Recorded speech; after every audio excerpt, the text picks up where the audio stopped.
పిల్లలంటే పిల్లలు కదండి, చిచ్చర పిడుగులు. ఇలా ఎందుకంటున్నానంటే వాళ్ళకి తెలియకుండా స్వీట్ బాక్స్ అయితే దాశాను. ఎంత దాస్తే ఏం లాభం, వాళ్ళ కళ్ళల్లోనే పడ్డాది. స్వీట్ బాక్సే కదా, తింటే తినివ్వచ్చు కదా అనొచ్చు. కానీ వాళ్ళు జలుబు, దగ్గు, జ్వరంతో 2 రోజుల నుంచి స్కూల్‌కే వెళ్ళలేదు. వాళ్ళకి ఈ స్వీట్ బాక్స్ కనిపించగానే ఆగుతారా? అస్సలు ఆగలేదు. సరే కదా అని కొంచెం ముక్క తినిపిస్తే, "అమ్మా చాలా బావుంది. నాకింకా కావాలి. అయినా ఇంతే ఉంది కదా! ఏం సరిపోతుంది. అయినా రేపొద్దున ఎందుకు" అని అన్నారు. మా ఆయన గారికి తెలిస్తే అస్సలు ఊరుకోరు. ఎందుకంటే హోమియోపతి మందులు వాడుతున్నారు. గంట గంటకి మందులు వేసుకోవాలి. అలాంటప్పుడు నువ్వు స్వీట్ బాక్స్ వాళ్ళకి కనిపించేలా ఎందుకు పెట్టావని నన్నే తిడతారు.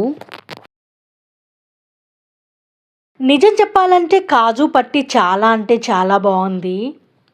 ఈ స్వీట్ బాక్స్ గురించి మళ్ళీ ఇంకొకసారి చెప్పుకుందాం. నా దగ్గరికి ఎలా వచ్చిందో మరో వీడియోలో చెప్తానండి. ఎందుకంటే చాలా ఉంది దానికోసం చెప్పాలి అంటే.